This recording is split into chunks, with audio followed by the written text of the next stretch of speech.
ਧੰਨ ਧੰਨ ਸ਼੍ਰੀ ਗੁਰੂ ਨਾਨਕ ਦੇਵ ਜੀ ਨੇ ਸੰਸਾਰ ਵਿੱਚ ਸਿੱਖੀ ਦੀ ਨਦੀ ਵਗਾ ਦਿੱਤੀ। ਮੱਛੀ ਦੀ ਤਰ੍ਹਾਂ ਸਿੱਖ ਇਸ ਸਿੱਖੀ ਦੀ ਨਦੀ ਤੋਂ ਵਿਛੜਨਾ ਨਹੀਂ ਸਨ ਚਾਹੁੰਦੇ। ਸ਼ਬਦ ਦਾ ਅਭਿਆਸ ਅਤੇ ਸਤਨਾਮ ਦਾ ਸਿਮਰਨ ਸਿੱਖ ਕਰਨ ਲੱਗ ਪਏ।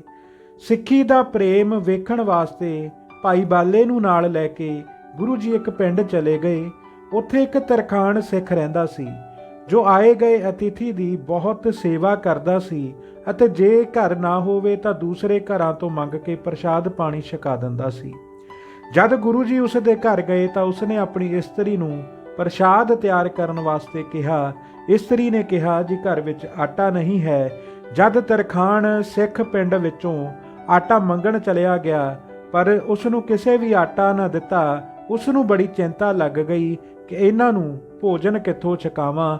ਇਤਨੇ ਨੂੰ ਉਸ ਨੂੰ ਪਤਾ ਲੱਗਾ ਕਿ ਬਾਹਰ ਰਾਜੇ ਨੇ ਛਿੰਝ ਪਵਾਈ ਹੈ। ਜਿਹੜਾ ਪਹਿਲਵਾਨ ਜਿੱਤ ਜਾਵੇ ਉਸ ਨੂੰ 1000 ਰੁਪਇਆ ਮਿਲੇਗਾ ਅਤੇ ਜਿਹੜਾ ਹਾਰ ਜਾਵੇ ਉਸ ਨੂੰ 500 ਮਿਲੇਗਾ। ਇਹ ਗੱਲ ਸੁਣ ਕੇ ਤਰਖਾਣ ਉੱਥੇ ਪਹੁੰਚ ਗਿਆ ਅਤੇ ਇੱਕ ਪਹਿਲਵਾਨ ਨਾਲ ਕੁਸ਼ਤੀ ਲੜਨ ਵਾਸਤੇ ਤਿਆਰ ਹੋ ਗਿਆ।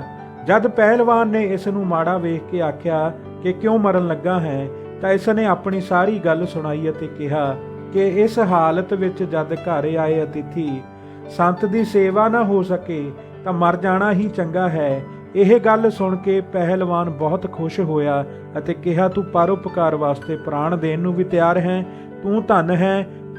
ਪਹਿਲਵਾਨ ਨੇ ਉਸ ਨਾਲ ਕੁਸ਼ਤੀ ਲੜਨੀ ਮੰਨ ਲਈ ਅਤੇ ਪਰ ਸਵਾਰਥ ਵਾਸਤੇ 2-4 ਹੱਥ ਮਾਰ ਕੇ ਤਰਖਾਣ ਪਾਸੋਂ ਪਿੱਠ ਲਵਾ ਲਈ। ਲੋਕ ਇਹ ਕੌਤਕ ਵੇਖ ਕੇ ਬੜੇ ਹੈਰਾਨ ਹੋਏ। ਰਾਜੇ ਨੇ ਇੱਕ ਚੰਗੀ ਪੋਸ਼ਾਕ ਤੇ 1000 ਰੁਪਇਆ ਉਸ ਨੂੰ ਇਨਾਮ ਵਜੋਂ ਦਿੱਤਾ, ਜਿਸ ਨੂੰ ਲੈ ਕੇ ਇਹ ਬੜੀ ਖੁਸ਼ੀ ਨਾਲ ਘਰ ਆਇਆ ਅਤੇ ਗੁਰੂ ਜੀ ਵਾਸਤੇ ਨਾਨਾ ਪ੍ਰਕਾਰ ਦੇ ਭੋਜਨ ਤਿਆਰ ਕਰਵਾ ਕੇ ਪ੍ਰੇਮ ਦੇ ਨਾਲ ਛਕਾਏ। ਗੁਰੂ ਜੀ ਇੱਕ ਰਾਤ ਠਹਿਰ ਕੇ ਉਸ ਨੂੰ ਖੁਸ਼ੀਆਂ ਬਖਸ਼ ਕੇ ਅਗਲੇ ਦਿਨ ਇੱਕ ਹੋਰ ਪਿੰਡ ਚਲੇ ਗਏ। ਇੱਥੇ ਇੱਕ ਗਰੀਬ ਤਰਖਾਣ ਰਹਿੰਦਾ ਸੀ ਜੋ ਘਰ ਆਏ ਸੰਤ ਅਤਿਥੀ ਦੀ ਬੜੀ ਪ੍ਰੇਮ ਨਾਲ ਅੰਨ ਜਲ ਦੀ ਸੇਵਾ ਕਰਦਾ ਸੀ। ਜੇ ਉਸ ਦੇ ਘਰ ਪਹੁੰਚ ਨਾ ਹੋਵੇ ਤਾਂ ਪਿੰਡ ਵਿੱਚੋਂ ਮੰਗ ਕੇ ਪ੍ਰਸ਼ਾਦ ਪਾਣੀ ਛਕਾ ਦਿੰਦਾ ਸੀ। ਪਹਿਲੇ ਦਿਨ ਉਸ ਨੇ ਘਰ ਦੀਆਂ ਚੀਜ਼ਾਂ ਵੇਚ ਕੇ ਗੁਰੂ ਜੀ ਨੂੰ ਪ੍ਰਸ਼ਾਦ ਪਾਣੀ ਛਕਾਇਆ। ਦੂਸਰੇ ਦਿਨ ਉਸ ਨੇ ਆਪਣੇ ਸਿਰ ਦੇ ਵਾਲਾਂ ਦਾ ਰੱਸਾ ਵੱਟ ਕੇ ਉਸ ਨੂੰ ਵੇਚ ਕੇ ਪ੍ਰਸ਼ਾਦ ਤਿਆਰ ਕਰਨ ਵਾਸਤੇ ਆਪਣੀ ਇਸਤਰੀ ਨੂੰ ਆਖਿਆ। ਇਸਤਰੀ ਜਦ ਚੁੱਲ੍ਹੇ ਵਿੱਚ ਅੱਗ ਬਾਲ ਕੇ ਆਪਣੇ ਕੁੱਛੜ ਦੇ ਬੱਚੇ ਨੂੰ ਪਾਸ ਬਿਠਾ ਕੇ ਆਪ ਪਾਣੀ ਲੈਣ ਵਾਸਤੇ ਗਈ ਤਾਂ ਪਿੱਛੋਂ ਬੱਚਾ ਅੱਗ ਵਿੱਚ ਡਿੱਗ ਕੇ ਸੜ ਗਿਆ। ਇਸਤਰੀ ਨੇ ਲੜਕੇ ਨੂੰ ਸੜਿਆ ਵੇਖ ਕੇ ਸੋਚਿਆ ਕਿ ਜੇ ਮੈਂ ਰੋਈ ਪਿੱਟੀ ਤਾਂ ਸੰਤ ਭੁੱਖੇ ਹੀ ਉੱਠ ਕੇ ਚਲੇ ਜਾਣਗੇ ਅਤੇ ਸੰਤ ਅਤਿਥੀ ਨੂੰ ਘਰੋਂ ਭੇਜਣ ਦਾ ਸਾਨੂੰ ਬੜਾ ਪਾਪ ਲੱਗੇਗਾ।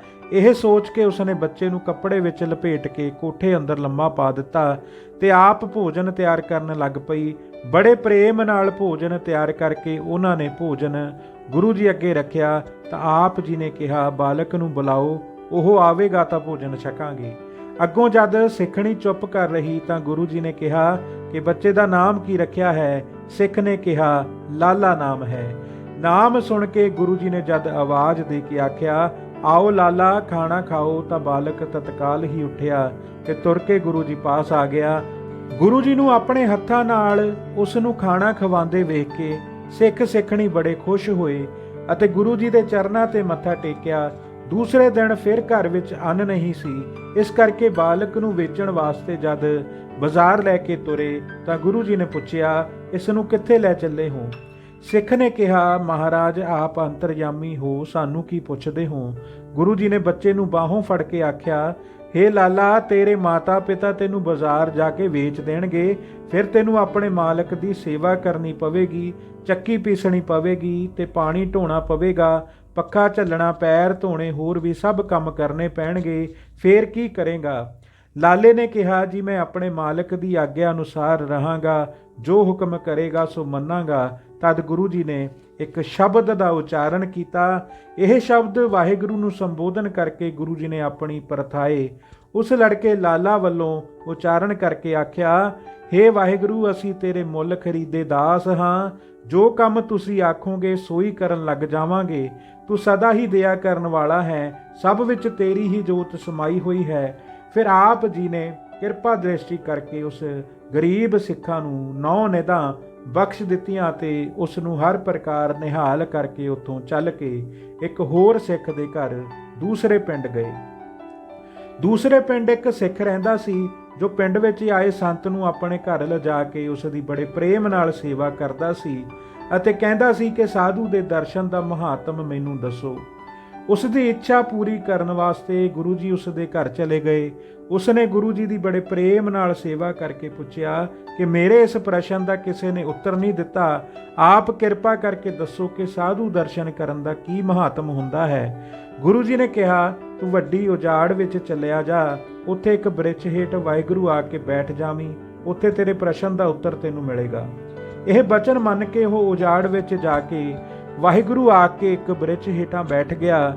ਤਦ ਉਸ ਬ੍ਰਿਛ ਉੱਤੇ ਜਿਹੜੇ ਦੋ ਕਾਂ ਬੈਠੇ ਸਨ ਉਹ ਚਿੱਟੇ ਬਗਲੇ ਹੋ ਗਏ। ਕੁਝ ਸਮਾਂ ਬੈਠ ਕੇ ਉਹ ਵਾਪਸ ਆ ਗਿਆ ਅਤੇ ਗੁਰੂ ਜੀ ਨੂੰ ਦੱਸਿਆ ਕਿ ਉੱਥੋਂ ਮੈਨੂੰ ਕੋਈ ਉੱਤਰ ਨਹੀਂ ਮਿਲਿਆ। ਤਦ ਗੁਰੂ ਜੀ ਨੇ ਕਿਹਾ, ਕੱਲ ਫਿਰ ਉੱਥੇ ਜਾਣਾ, ਉੱਤਰ ਮਿਲ ਜਾਵੇਗਾ। ਦੂਸਰੇ ਦਿਨ ਜਦ ਉਹ ਉੱਥੇ ਜਾ ਕੇ ਬੈਠਾ ਤਾਂ ਕੱਲ ਵਾਲੇ ਦੋ ਬੰਗਲੇ ਹੰਸ ਹੋ ਗਏ। ਉਸਨੇ ਵਾਪਸ ਆਣ ਕੇ ਜਦ ਗੁਰੂ ਜੀ ਨੂੰ ਇਹੀ ਗੱਲ ਦੱਸੀ ਤਾਂ ਆਪ ਜੀ ਨੇ ਕਿਹਾ, ਕੱਲ ਫਿਰ ਜਾਣਾ। ਜਦ ਉਹ ਫਿਰ ਅਗਲੇ ਦਿਨ ਗਿਆ ਤਾਂ ਉਹ ਦੋਵੇਂ ਹੰਸ ਉਸ ਨੂੰ ਵੇਖ ਕੇ ਦੋ ਮਨੁੱਖ ਹੋ ਗਏ। ਤਦ ਉਸਨੇ ਉਹਨਾਂ ਨੂੰ ਪੁੱਛਿਆ ਕਿ ਸੰਤ ਮਲਾਪ ਦਾ ਕੀ ਫਲ ਹੈ। ਉਹਨਾਂ ਨੇ ਕਿਹਾ, ਤੈਨੂੰ ਅਜੇ ਤੱਕ ਇਸ ਦਾ ਪਤਾ ਨਹੀਂ ਲੱਗਾ ਕਿ ਪਹਿਲੇ ਦਿਨ ਅਸੀਂ ਤੇਰੇ ਦਰਸ਼ਨ ਕਰਕੇ ਕਾਵਾਂ ਤੋਂ ਬਗਲੇ ਹੋ ਗਏ ਸਾਂ, ਦੂਜੇ ਦਿਨ ਦਰਸ਼ਨ ਕਰਕੇ ਬਗਲਿਆਂ ਤੋਂ ਹੰਸ ਹੋ ਗਏ ਅਤੇ ਤੀਜੇ ਦਿਨ ਹੰਸਾਂ ਤੋਂ ਮਨੁੱਖ ਹੋ ਗਏ। ਧੰਨ ਤੂੰ ਹੈ ਤੇ ਧੰਨ ਤੇਰੇ ਗੁਰੂ ਹਨ, ਜਿਨ੍ਹਾਂ ਦੀ ਕਿਰਪਾ ਨਾਲ ਅਸੀਂ ਉੱਤਮ ਦੇਹੀ ਪਾਈ ਹੈ। ਇਹ ਸਾਧ ਮਲਾਪ ਦਾ ਫਲ ਹੈ। ਕਿਰਪਾ ਕਰਕੇ ਸਾਨੂੰ ਵੀ ਆਪਣੇ ਸਤਿਗੁਰੂ ਦੇ ਦਰਸ਼ਨ ਕਰਾਓ, ਸਾਡਾ ਵੀ ਜਨਮ ਮਰਨ ਕੱਟਿਆ ਜਾਵੇ। ਉਹ ਸਿੱਖ ਉਹਨਾਂ ਦੋਹਾਂ ਨੂੰ ਗੁਰੂ ਜੀ ਪਾਸ ਲੈ ਆਇਆ। ਗੁਰੂ ਜੀ ਨੇ ਉਹਨਾਂ ਨੂੰ ਸਤਨਾਮ ਦਾ ਉਪਦੇਸ਼ ਦੇ ਕੇ ਨਿਹਾਲ ਕਰ ਦਿੱਤਾ ਅਤੇ ਆਪ ਵਾਪਸ ਕਰਤਾਰਪੁਰ ਵਿਖੇ ਆ ਗਏ। ਧੰਨ ਧੰਨ ਸ੍ਰੀ ਗੁਰੂ ਨਾਨਕ ਦੇਵ ਜੀ ਮਹਾਰਾਜ।